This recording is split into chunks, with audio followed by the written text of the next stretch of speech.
Front Row MMA, and we're here with Laura Howarth. About 4 weeks out from February 15th. Yeah, that's right. How's training going? And what can you tell us about Amanda Kelly? What have you looked at? Training's pretty tough at the moment. Obviously, it's all pretty intense and twice a day training and everything like that. So you're just sort of working through a few things that could maybe work for me within the fight. So I've got like few ideas, few plans. Amanda Kelly, well, 2 times world Muay Thai champion.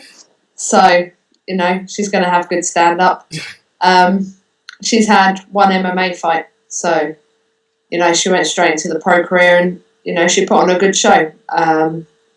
Maybe her opponent wasn't as tough as her. So maybe that's something to watch out for, because I'm definitely not going to go down like that.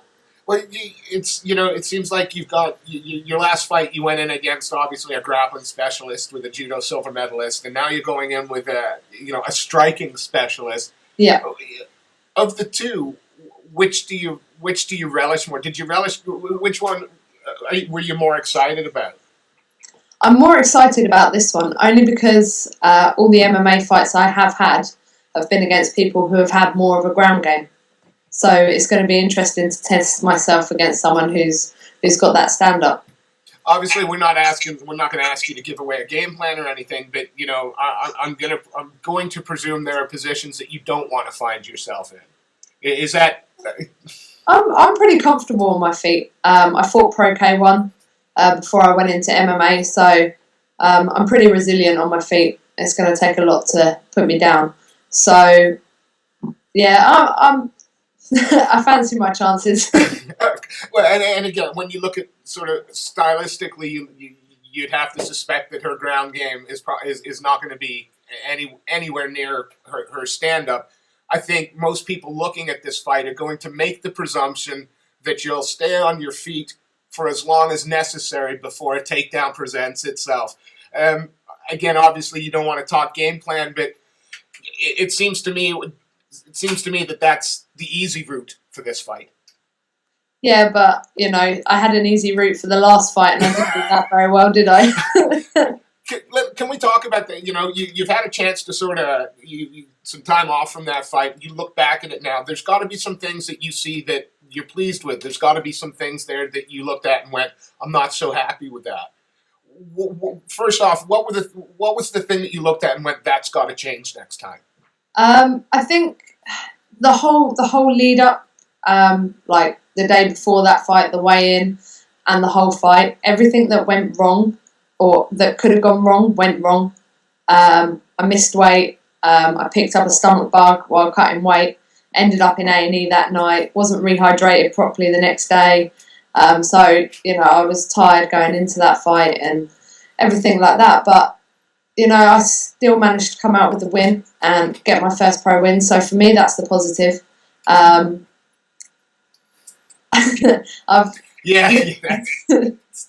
The joy of doing interviews with Front Row.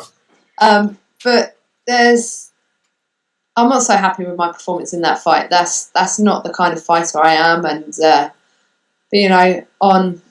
I did the best I could on the worst like day. So I mean, if nothing else, again, submission defense against an elite grappler, that's sure something you've got to take away as well. Yeah, definitely.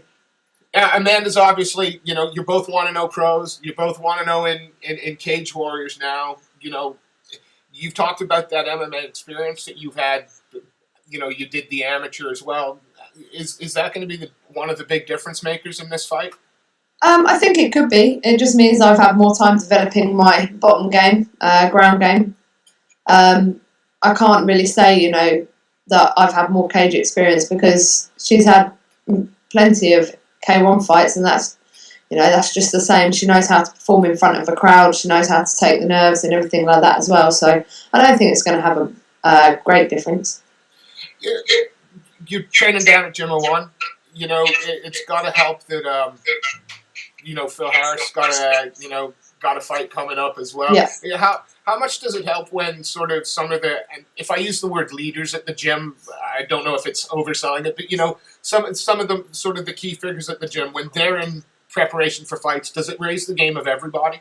Yeah, I mean, we have like a lot of amateurs and semi-pros that are all coming through as well. They're all fighting on Shock and Awe in March, so they're all training for fights. Phil obviously has his fight in March, and I'm also fighting alongside Scott Pauley and James Pennington. So we're all in fight camps. Everyone's training their hardest, and everyone's getting beat up. So it's really good. We've had Vaughan Lee down this weekend, trained with us Friday and Saturday. That was really good. His stand-up is phenomenal, so that was great opportunity for me as well. Again, with everybody in fight camps, is there sometimes, does it become difficult for sort of coaches or to spend time, or how do you guys arrange it so that each of you who have sort of these fights coming up are getting the time you need with people?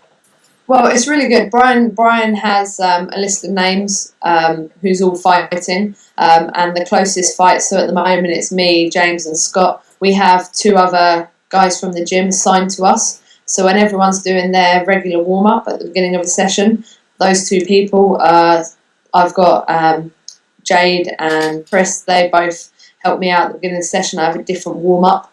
I'm working on the things that I need to work on for the fight, and then we join in the rest of the session after they've done their warm-up. So everyone has people assigned to them, and then once I've had my fight, I'll be assigned to someone who will be fighting on Shock and Awe, and they'll work with me at the beginning of the session. So everyone's always got somebody there working with them, working on what they need to work on. So it's really good. It's a really good way of doing it.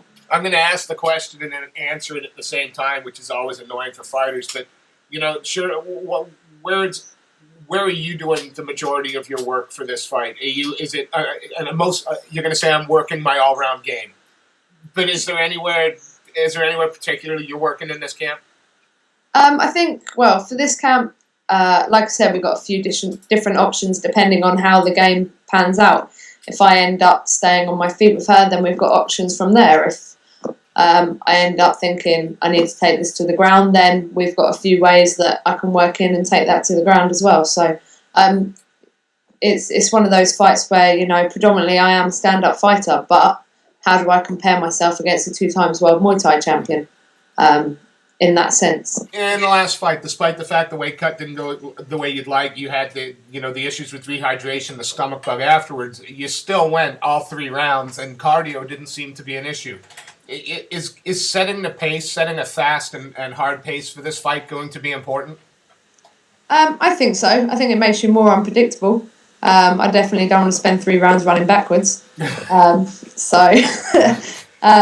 Yeah, I mean, I always try to work on my cardio and my conditioning. It's really important to me.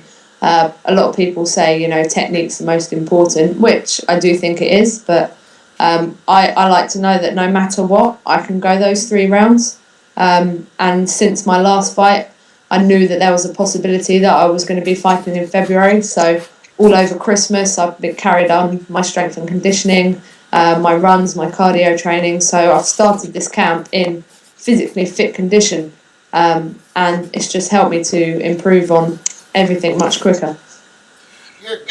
What kind of, if you could summarize what kind of fight the crowd is going to get? It's definitely going to be fast-paced, explosive, exciting, and unpredictable. And I see the unpredictable. I'm going to ask: is this one going to end in a finish, or is this a fight you expect to go the distance? I expect it to be finished. Either way that goes, we'll see. But it's definitely won't go 3 rounds. Look, we really appreciate you spending some time chatting with us again. Giving up some of your time. Before we let you go, though, is there anybody that you want to give a shout out to, or any sponsors you'd like to thank in your preparation for this fight? Obviously, I have to give a shout out to Gym 01, Brian Adams and Gareth Johnson. They've really been helping me to improve since I've been there over the past 4 months, and to all the Gym 01 monsters who have helped me train for the fight and helping me out. The Underground Hit Room and Strength and Conditioning. I train there with Alex Backhouse and as you've seen, they always get me in the best shape I can be in for my fights. Almighty Fightwear do my fight clothing, customised clothing. Body Shop Wear, they do females gym wear. It's really good, it's really nice stuff. And KT Global Procurement, which is my dad's company, they've sponsored me for all my medicals for the year, so I really appreciate that as well. Laura, thank you ever so much for your time. Thanks. We'll see you in 4 weeks' time, and best of luck in the fight. Thanks very much. Thank See you you. soon. Bye-bye. Bye.